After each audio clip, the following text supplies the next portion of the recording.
Welcome to the Phillip Jordan Football Podcast. Phillip Jordan and his football friends discuss the latest headlines on the field and off. Whether it's during the season in the fall, countdown to signing day, or on the road to the draft, Phillip has you covered. Now let's kick it off with your host, Phillip Jordan. What's up, y'all? Welcome back to another episode of the Phillip Jordan Football Podcast. Got a fantastic show planned for you guys on today's show. Two guests. I'm first going to be joined by Brian Jones. You can check him out over at popculture.com, where he is a trending sports writer and also has his own podcast called Always Football Season, where he covers not just pro football but college football as well.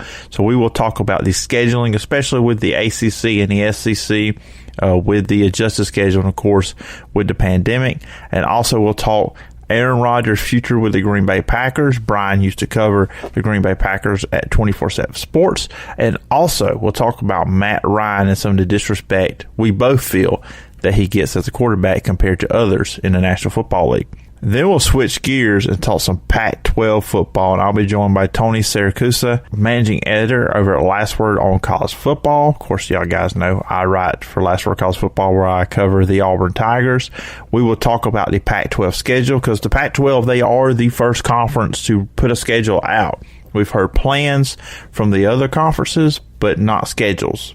We got one from the Pac-12, so we'll talk about that. We'll talk about the Pac-12 player protest that's been making the news this past week. Tony's got great insight on that. And we'll also look at UCLA and some favorites in the Pac-12 for this upcoming season. And we'll have some general college football conversation as well. Before doing that, got some business to take care of.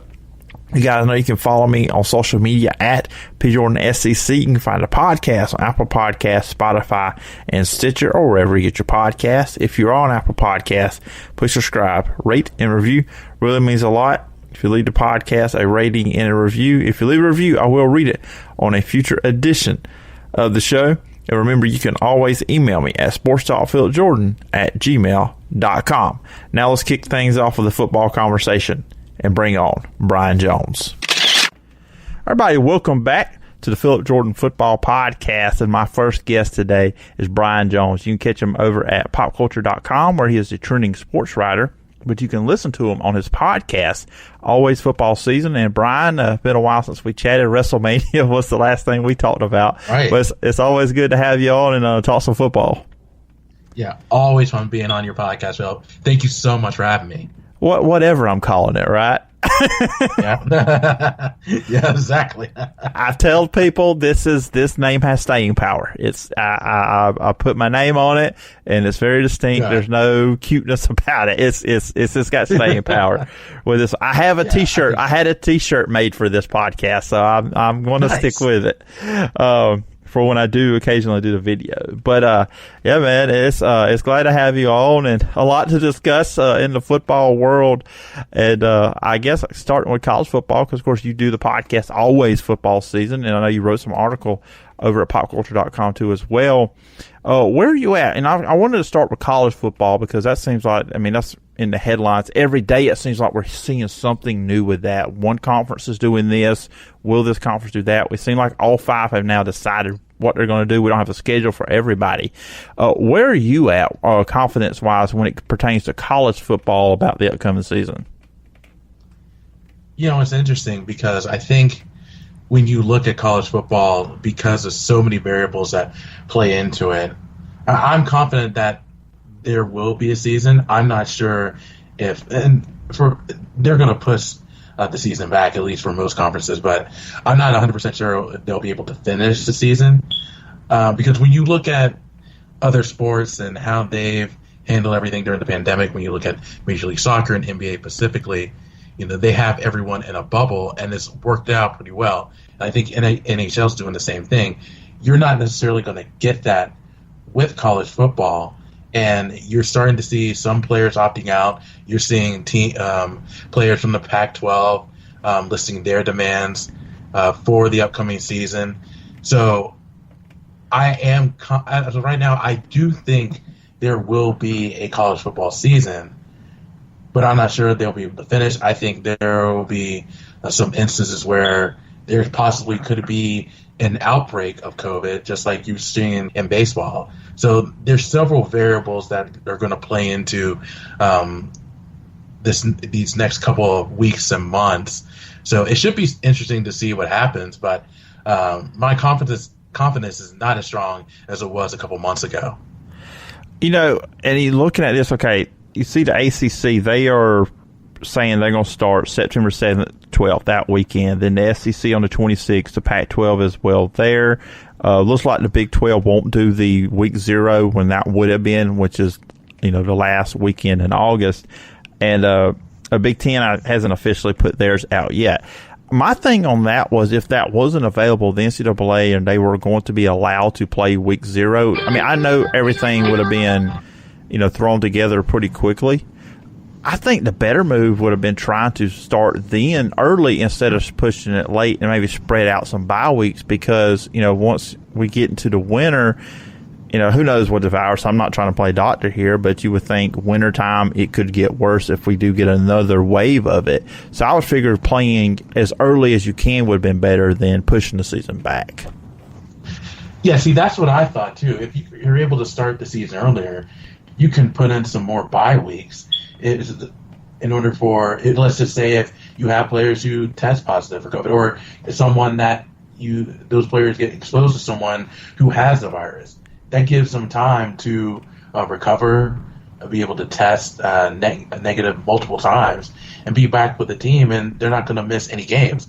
And you mentioned that the virus possibly being worse in the winter. You also have to factor in that's a flu season's coming, so that's also going to be a factor as well. So, I just think, I agree. I think the best play would have been starting the season as early as having probably more games or a couple more games and having a couple more 3 or 4 more bye weeks sandwiched in between, just because of everything that's going on. But when it comes down to it, these conferences are going to do what they want, especially with the SEC, and they feel like their start dates are the best moving forward. And I know they've talked to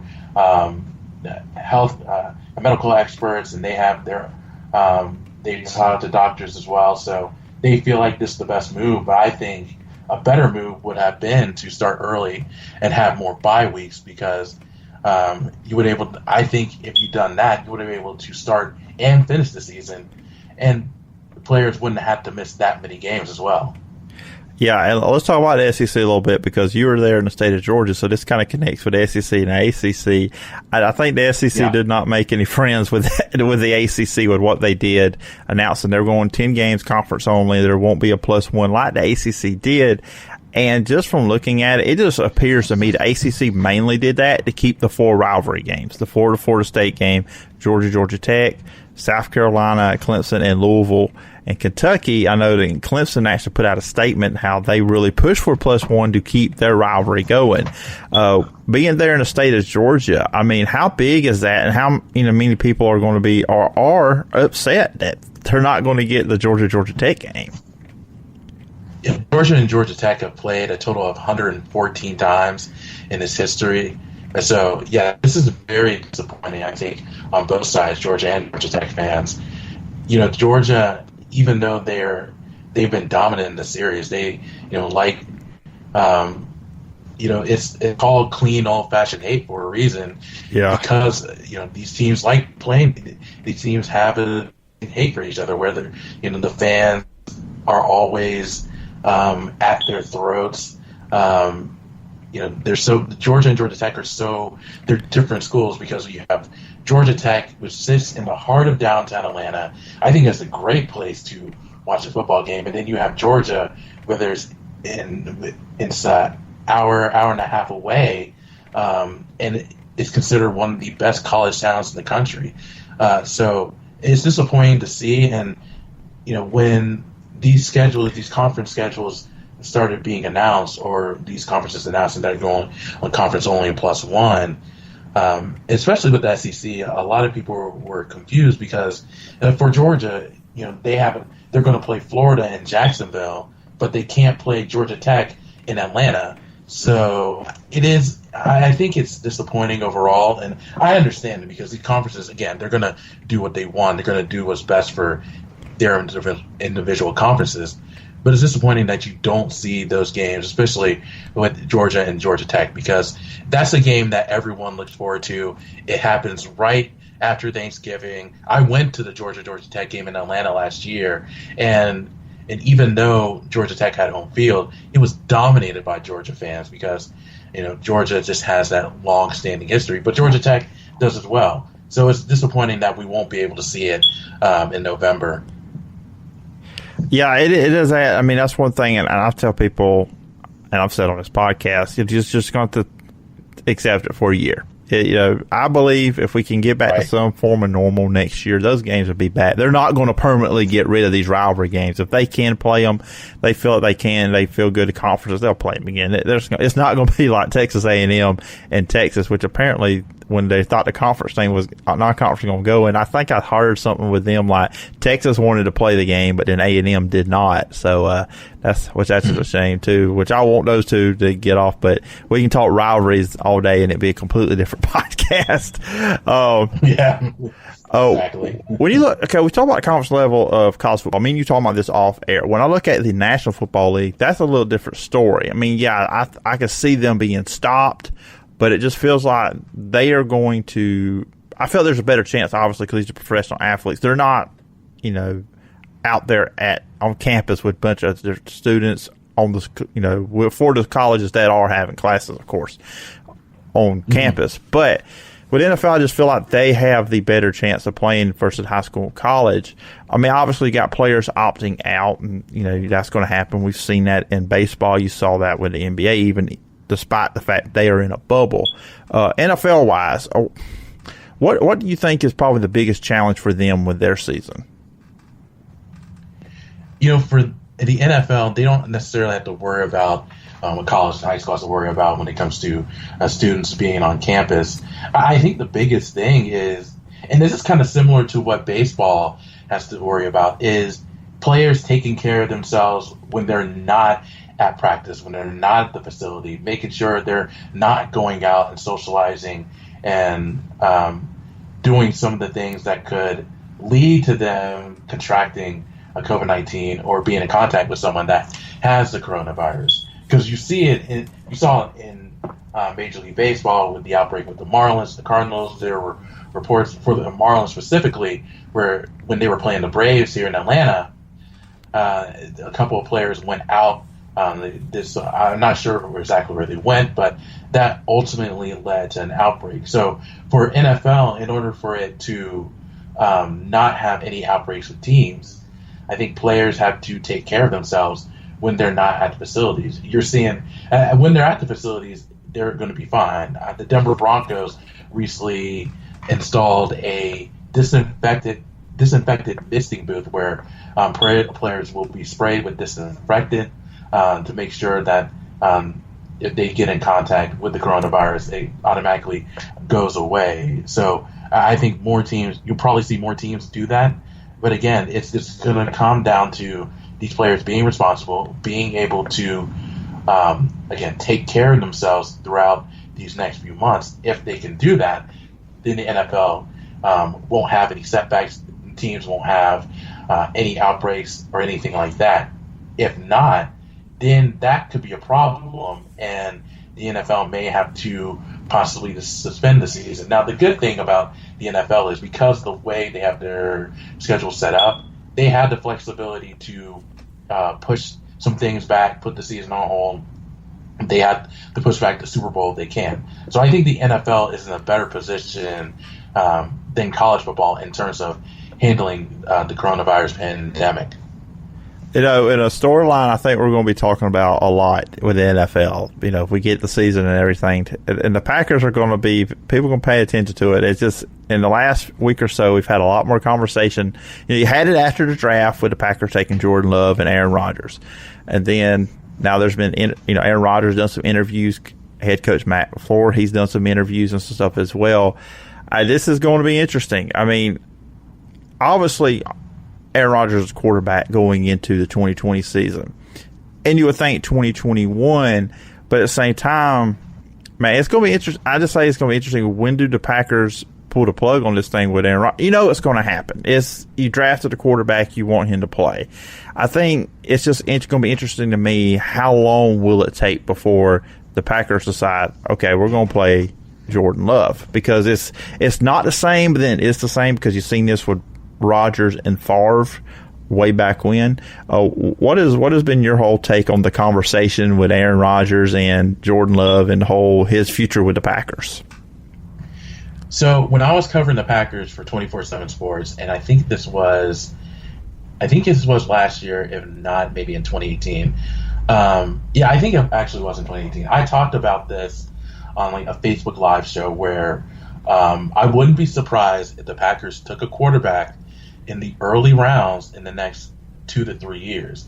And the reason I said that is because of General Manager Brian Gutekunst, who just took over not too long ago, and I think he was in a position where, yes, he has Aaron Rodgers, who's arguably one of the best quarterbacks in NFL history, but I think in order to make a statement in his stint as general manager, he has to take a quarterback, especially with Aaron Rodgers' age. Because if you look at when Brett Favre was brought in from the Packers, Ron Wolf was the general manager and made that trade with the Falcons.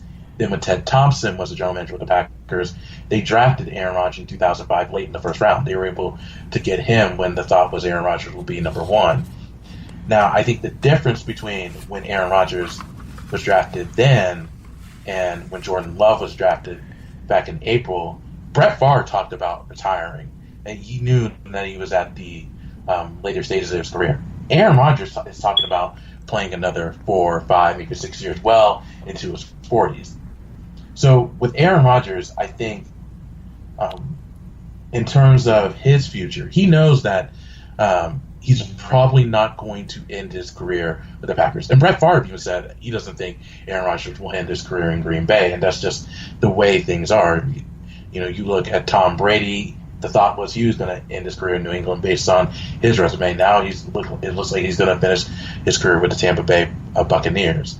So I think in today's NFL, it's not too surprising to see a caliber player like Aaron Rodgers move on to a different NFL team. I think what's also interesting about this is Aaron Rodgers' contract with the Packers goes through 2023, which is also how long Jordan Love's contract runs through if they don't take the fifth-year option. So Aaron Rodgers is going to be the starting quarterback this year, no doubt about it. And I think he'll be the starting quarterback. Actually, I'm pretty sure he'll be the starting quarterback in 2021. When it comes to 2022, that's where things get a little bit interesting because they can afford to let Aaron Rodgers go, and it won't be that much of a hit salary cap-wise. So I think it all depends on how Aaron Rodgers plays, and I think he'll be fine. But even then, I think when it comes to Brian Gutekunst and Matt LaFleur, they may make the decision in 2022 and see what they have in Jordan Love. So it's going to be interesting to see how this plays out. Yeah, most definitely. And when you look at the way they drafted, not drafting a receiver, and the only receiver they really brought in, Devin Funchess, which he's opting out of this season. Yeah. But then when you look at, they went offensive line, they went running back. It's obvious they're trying to build this team in a way that's kind of opposite to what you would probably build a team that has a guy like Aaron Rodgers. I still think, there's people out there that, get on Aaron Rodgers and talk about how he's declined. Yeah, he's not the quarterback he was a few years ago, but still, I take Aaron Rodgers over probably most quarterbacks in the league. There's a handful I maybe wouldn't take him over now. So it's not like he's just turned into this awful quarterback. So it just feels like what he is versus what they're trying to build in Green Bay offensively is just two different things.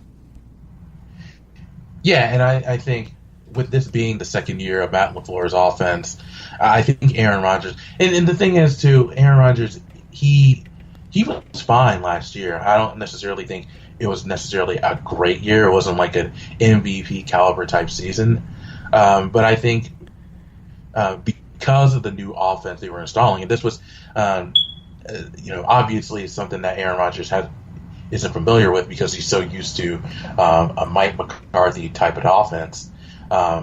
I think he did well. I think he has some great pieces to work with. Obviously, Aaron Jones is one of the 10 best running backs in the NFL. Devontae Adams, one of the 10 best wide receivers in the NFL. And even though they didn't draft a wide receiver, they have some players that can get the job done, where there's Alan Lazard, Marquez Valdez-Scantling, Jake Kumaro. So Aaron Rodgers will have some young talent to work with. Now, that being said, you're right. It does look like they're building this team to build around necessarily a Jordan Love. So, again, this comes down to what happens after the 2021 season. And then I think if Aaron Rodgers is able to play at a high level, even then, I think the Packers will have to make a tough decision and go with Jordan Love. It's kind of similar to what happened with Brett Favre. In 2007, the Packers reached the NFC title game, and Brett Favre was still playing at a high level. Now, again, he thought he retired. Then he decided to come back, but the Packers ultimately they moved on from him and went with Aaron Rodgers. I don't think you'll necessarily see that with Aaron Rodgers, but I do think because the Packers invested so much in Jordan Love, trading up to get him in the first round, he's going to be the starting quarterback in the next 2 to 3 years. And Aaron Rodgers, if he still wants to play, then he's going to have to play with a different team. Yeah, most definitely. And, lastly, I wanted to talk about another veteran quarterback, and that's Matt Ryan. I told you this off air.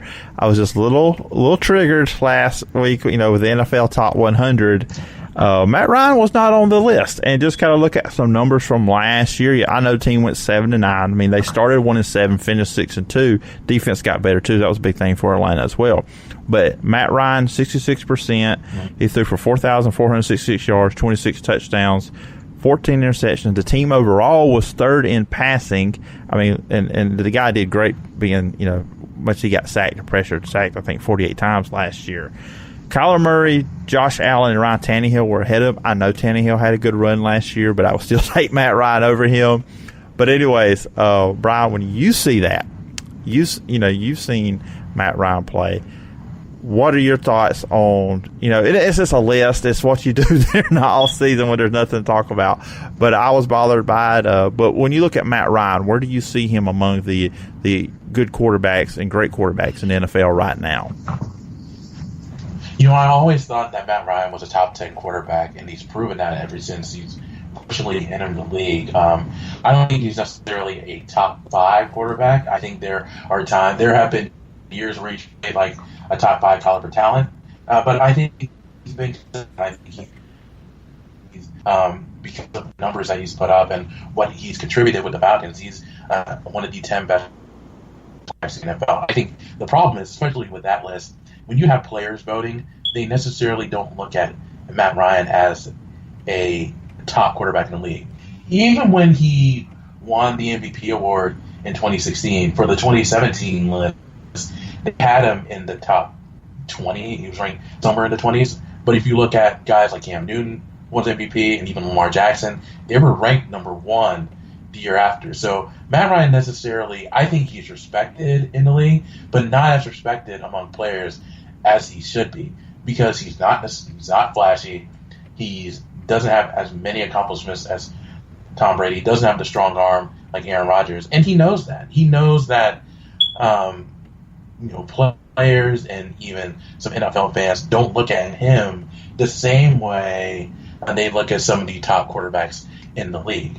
And he understands that all he can worry about is trying to help his team win week in and week out. So I'm being honest with you. I'm not necessarily surprised that he didn't make the top 100 list, because that's just been an ongoing battle with him for the last few years. And I think the biggest issue is, and I think the reason that he doesn't get that recognition is he's never had a consistent offensive line. I think that's been an issue, and the Falcons have, when it comes to the draft, they have swung and missed on a lot of offensive linemen. And he's never had a stable defense. I think there are, especially this year, there are some players that can definitely get the job done is Grady Jarrett, Deion Jones. Hopefully Keanu Neal comes back healthy. But it's just never been he's never really worked with a dominant defense consistently. Even when they went to the Super Bowl, they weren't necessarily great on defense. They got better in the second half of the year. But there were times where they would give up big leads, even if they were able to win. And you saw it in the Super Bowl that year.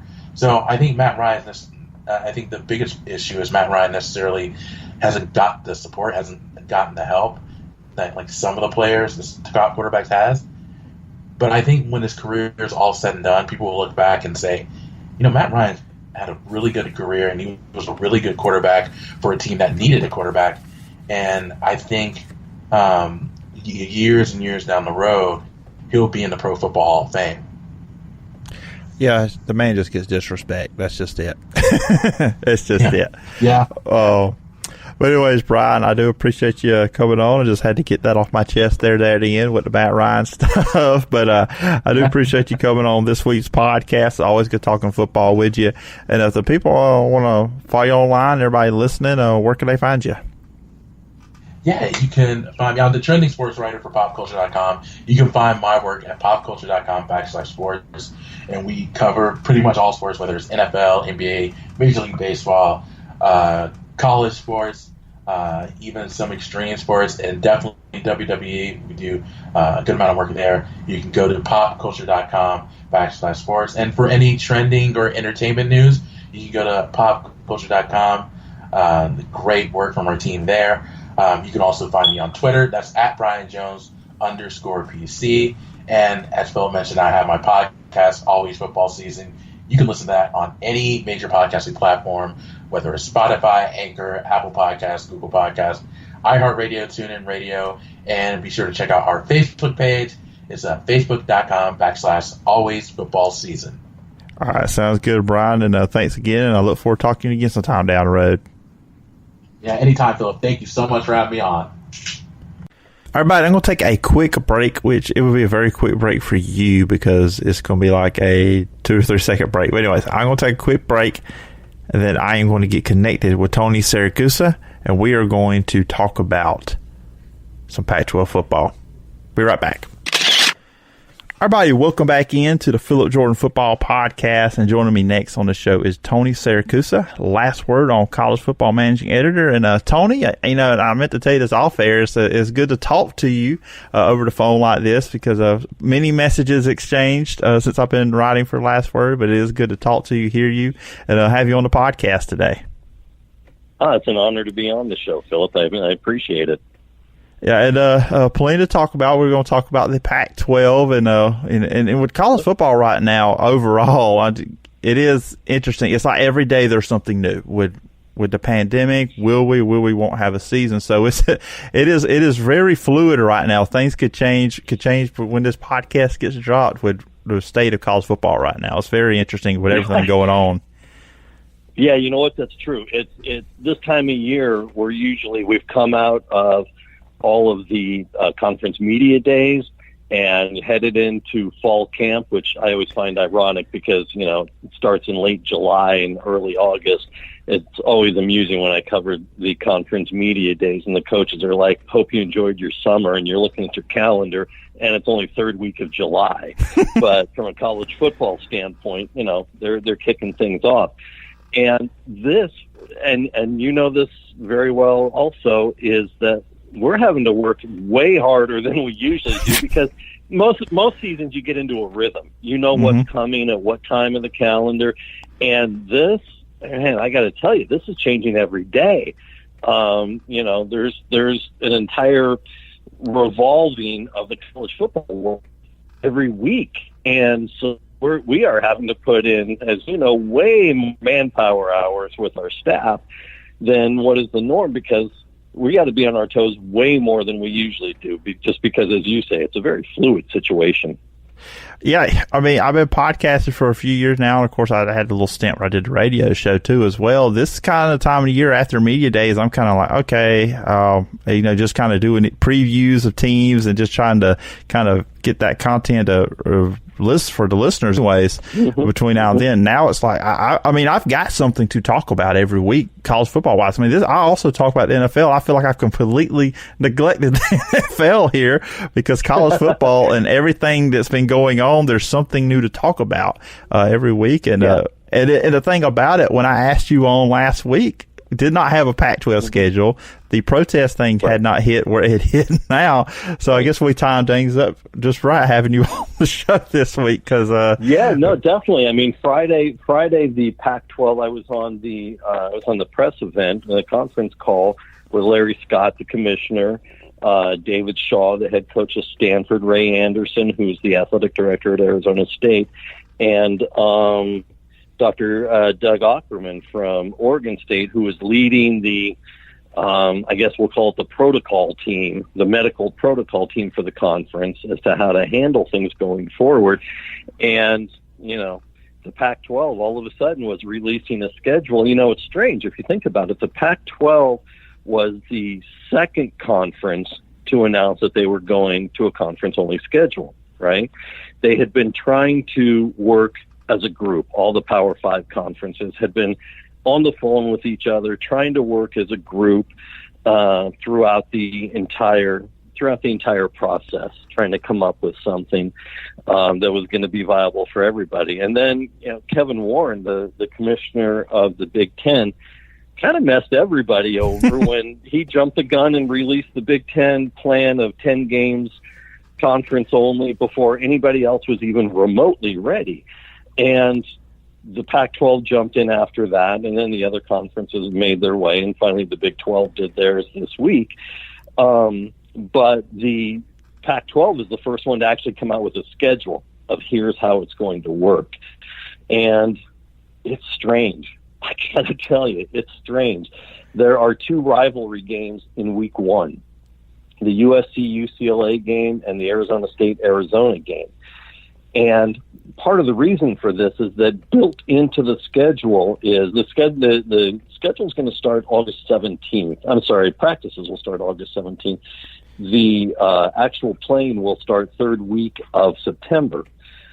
The point of doing the conference games, or those 2 particular conference rival games up front, is because those are 2 of the biggest hot spots in terms of the virus within the Pac-12 conference map. And so they're looking at, they want to get all the rivalry games in. We're going to try and get those in first, but if they don't work, there are 2 open dates later on in the schedule. Everybody's got basically a bye week and an open date, essentially the same thing.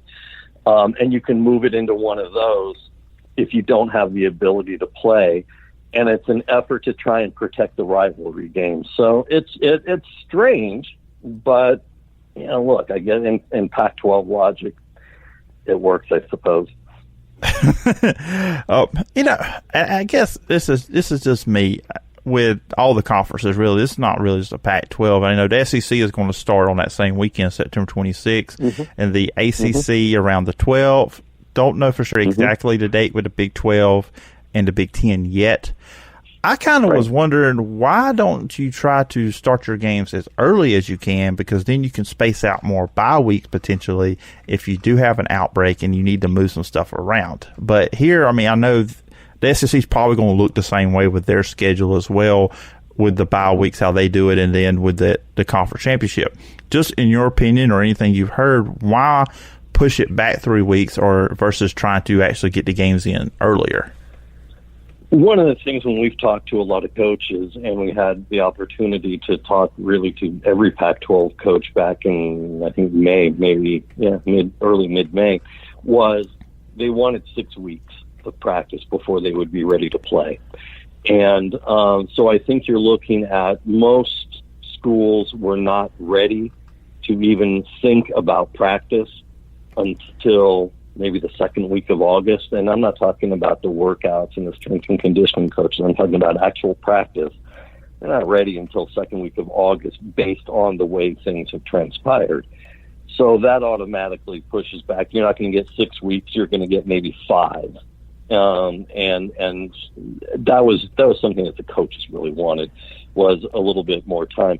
Look, in one of the meetings that we had with Herm Edwards, the Arizona State coach, and I'll never forget, he said, look, you got to have a plan, and then you got to have a backup plan for that, and then your backup plan needs a backup plan.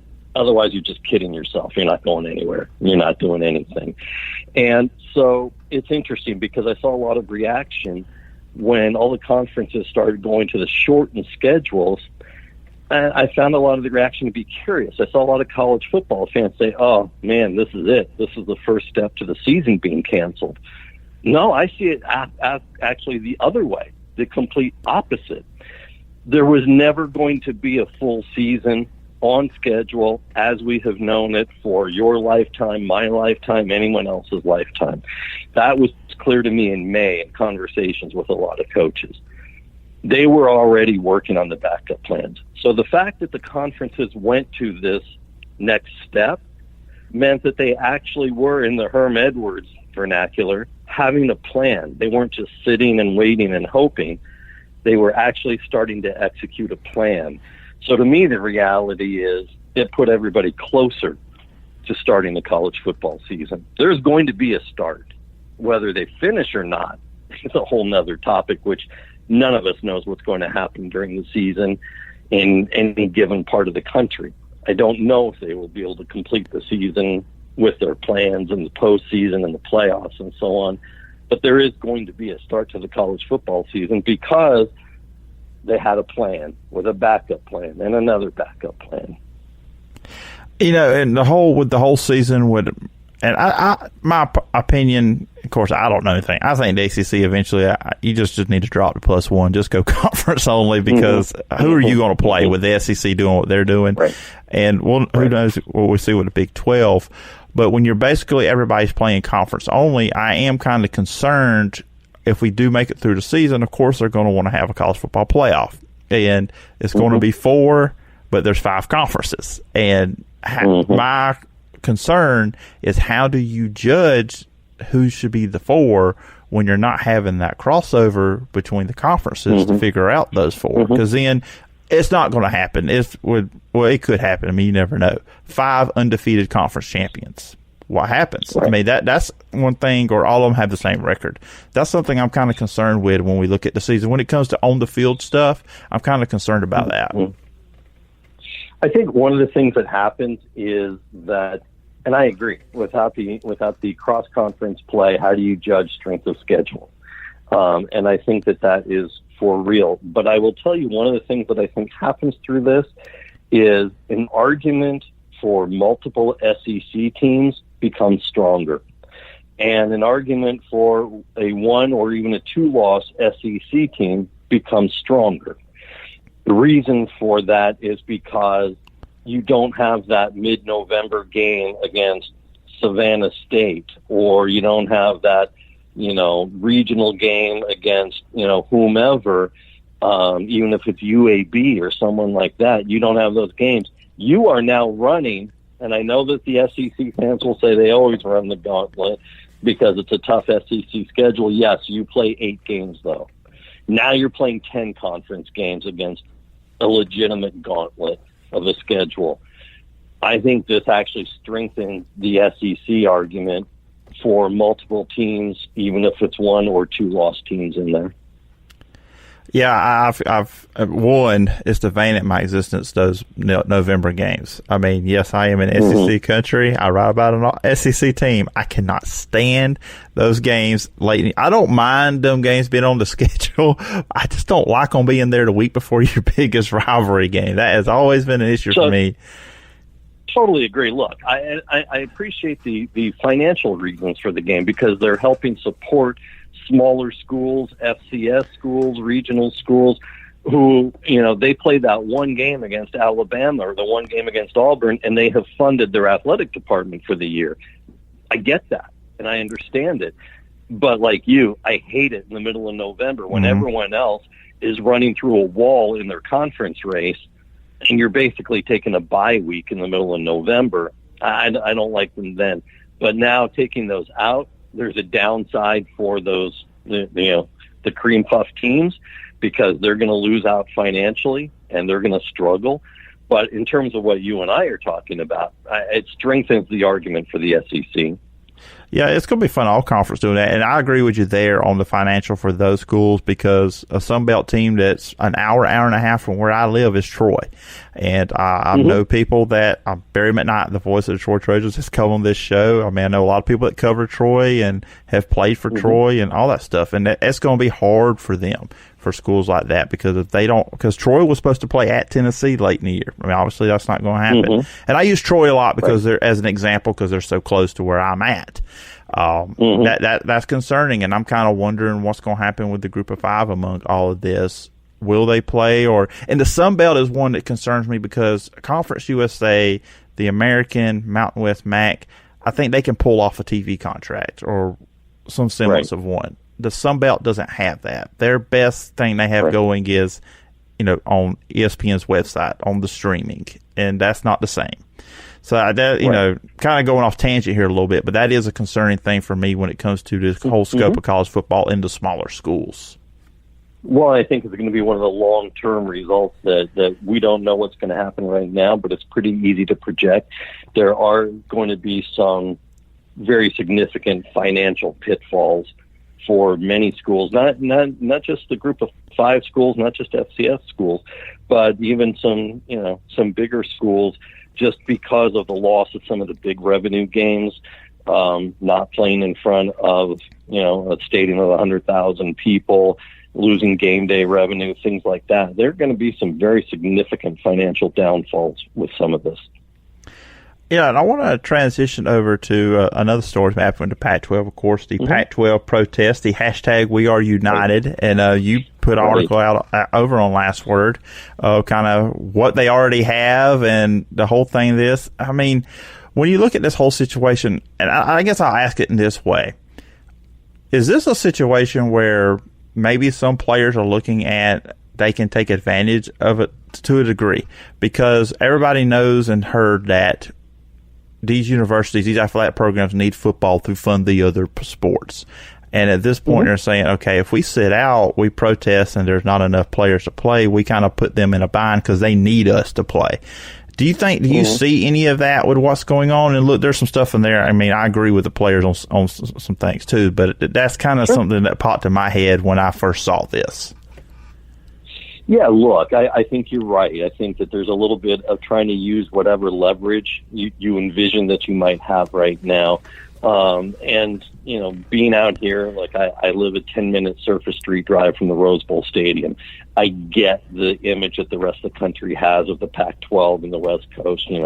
We eat a bunch of granola, a bunch of hippies wearing our Birkenstocks, whatever, And so, sure, let's have a protest. Some of their concerns are legitimate in terms of the welfare of the student athlete and the play and the testing and the transparency of the testing and things like that. But I think in any movement, we'll call it, you want to use leverage when you think you have it. I'm not convinced that they actually have it right now. And I say that because, when the Pac-12 announced their schedule, they also announced all the medical protocols that were going to happen. And so when you look down the itemized list, if you will, of what the players wanted, I think, first of all, we need to be clear on something. There were 11 schools represented on that list. There was no player from Colorado who was a signator on this.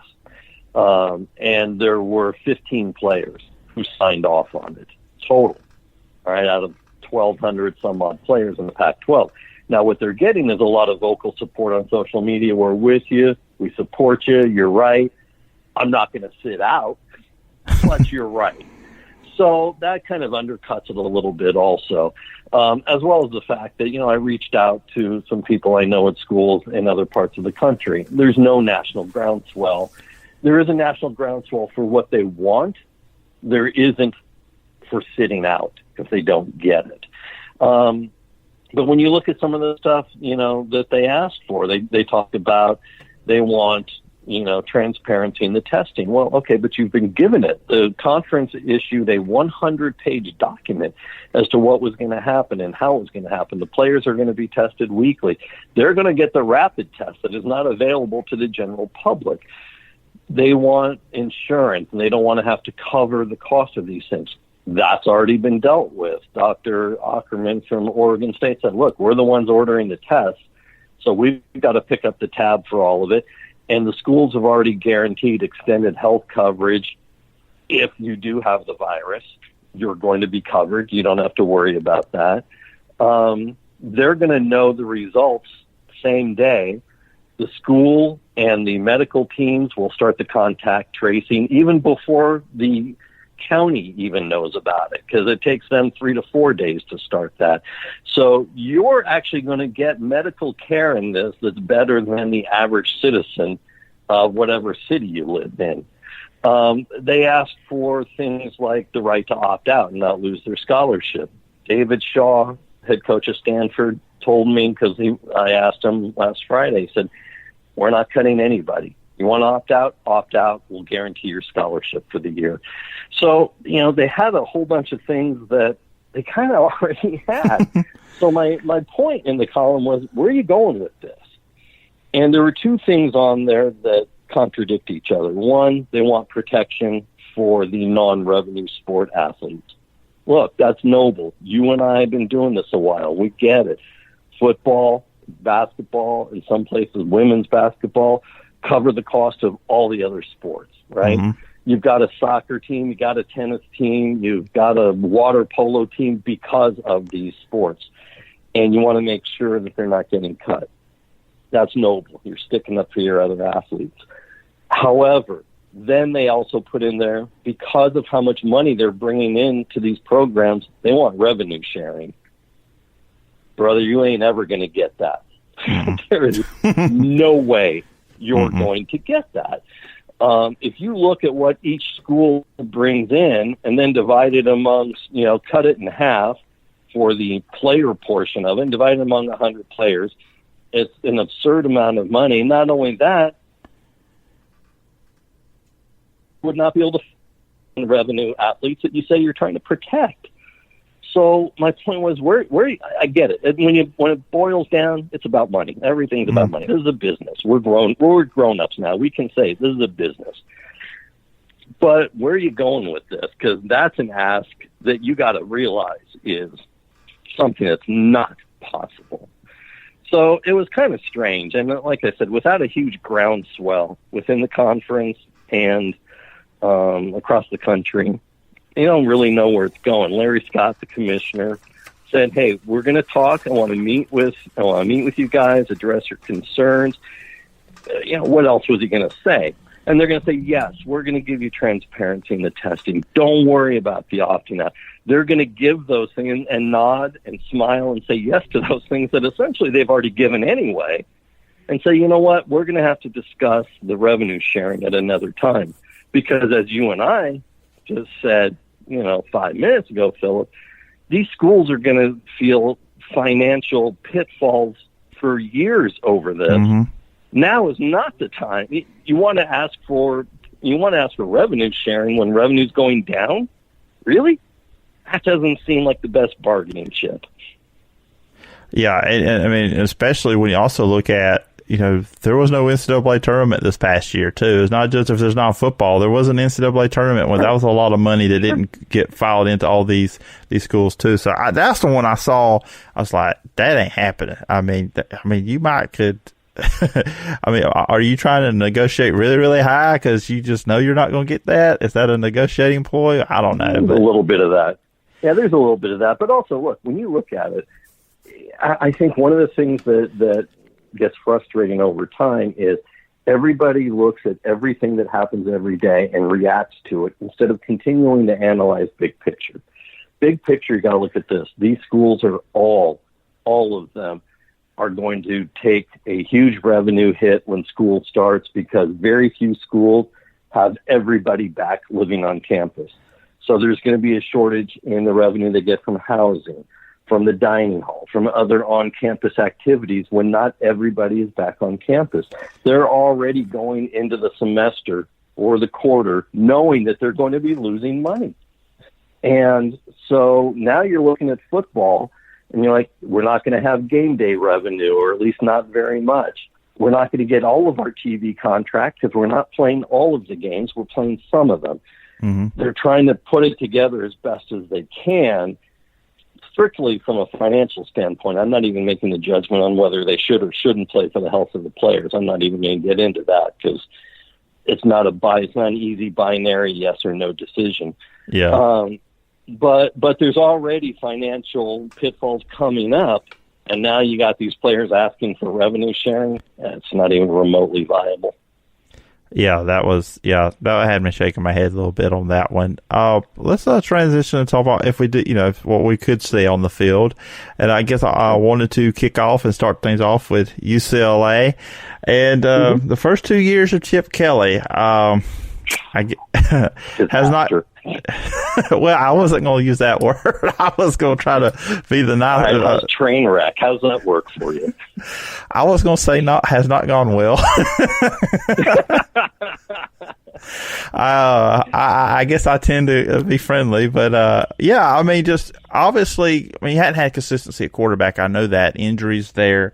I didn't understand Wilton Spate being the first quarterback for Chip Kelly. That one was I'll be honest, a head scratcher for me. But be honest, what have been the struggles there for Chip Kelly? There, I mean, the offense has not been what it was obviously at Oregon.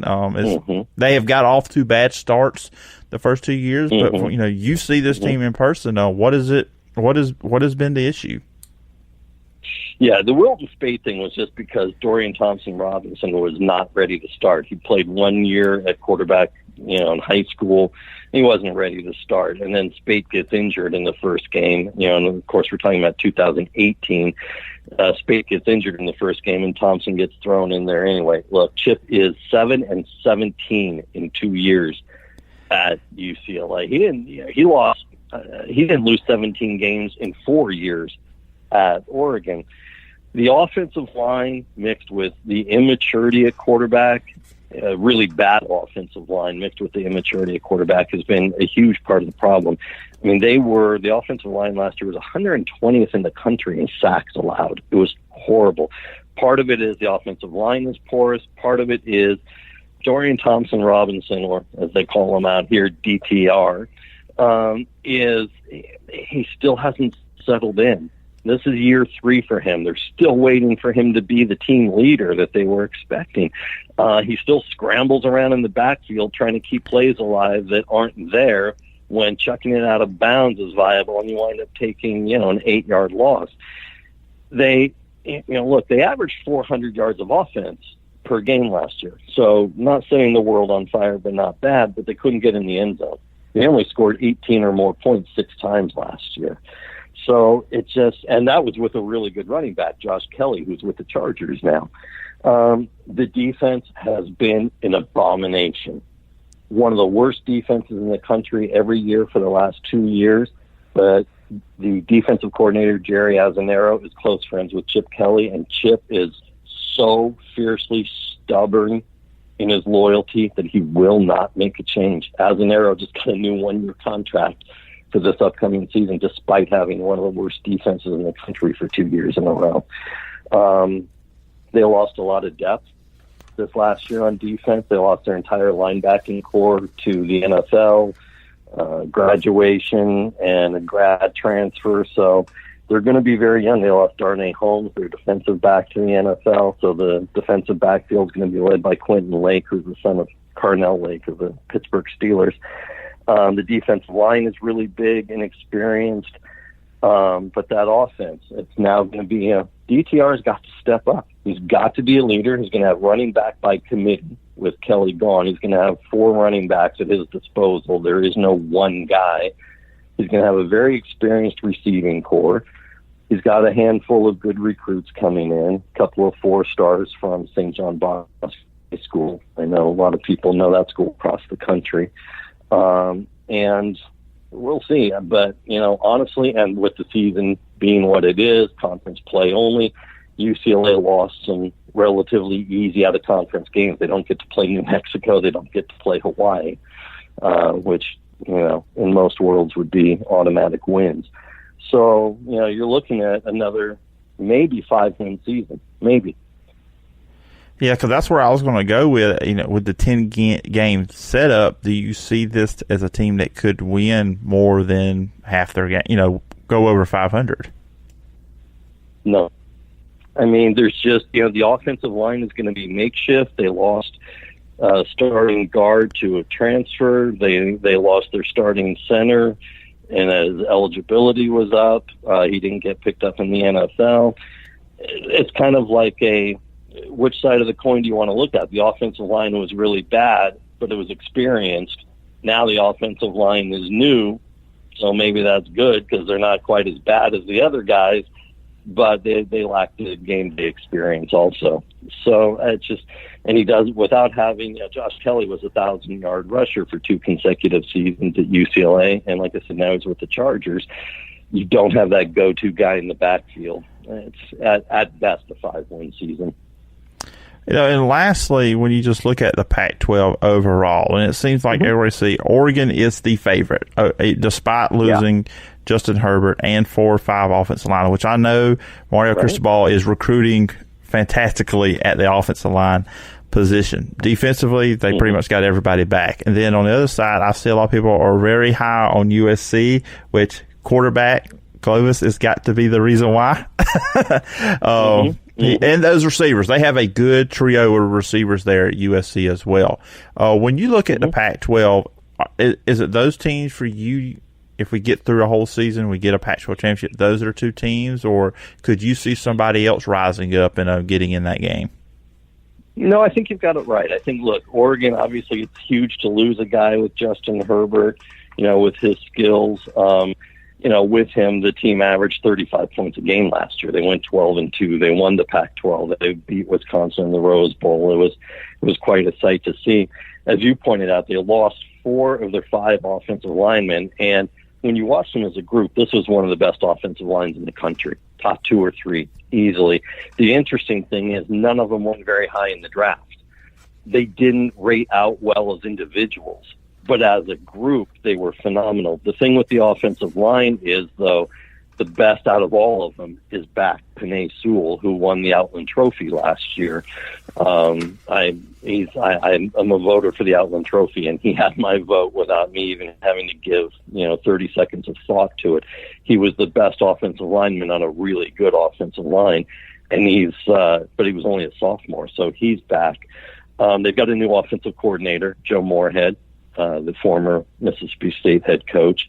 The question will be quarterback. They did get Anthony Brown, a grad transfer from Boston College. He's been injury prone. He's had knee injury issues the last 2 years, so we'll see. But he's definitely the leading candidate going in. They had a great recruiting class, top 5 in the country, and top 10 in the country. And the thing is, it's on defense. They're stealing guys out of California. They got Justin Flo, who was the California High School Defensive Player of the Year out of Upland. And the year before that, they got Kayvon Thibodeau, who's a 6'5", 250-pound defensive end. He came from Oaks Christian down here in Southern California. So they're rating California for great defensive talent. And I think that, the offense will be fine. They've got a good running back in C.J. Verdell, who's a junior. He's been the starter for a couple of years now.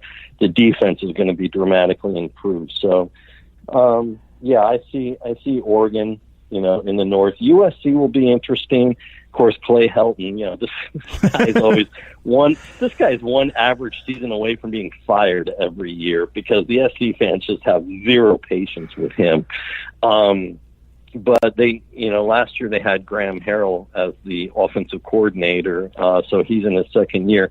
And you're right, Keaton Slovis, the quarterback, was a true freshman last year and completed 72% of his passes. I mean, that's pretty staggering. The kid threw for 3,500 yards. He ran J.T. Daniels out of town. He ran him down to Athens, Georgia. He did lose a receiver, as you pointed out, Michael Pittman, who's with the Colts now, and he was a go-to guy, but they got a lot of talent at receiver. So I don't think really there's an issue there. They've got Drake London, they got Tyler Vaughn, they got Amon-Ra St. Brown. I just like saying that all the time. Amon-Ra St. Brown. If people think and they remember the last name, St. Brown, his brother Equiminius played for Notre Dame. and his other brother Osiris was at Stanford. So lots of fun naming kids with the St. Brown family, I suppose. The challenge with SC is they got a very average running game. The two main running backs last year didn't get to 1,000 yards. So it's a very average running game. They replaced their defensive coordinator, Clancy Pendergast. They brought in Todd Orlando from Texas.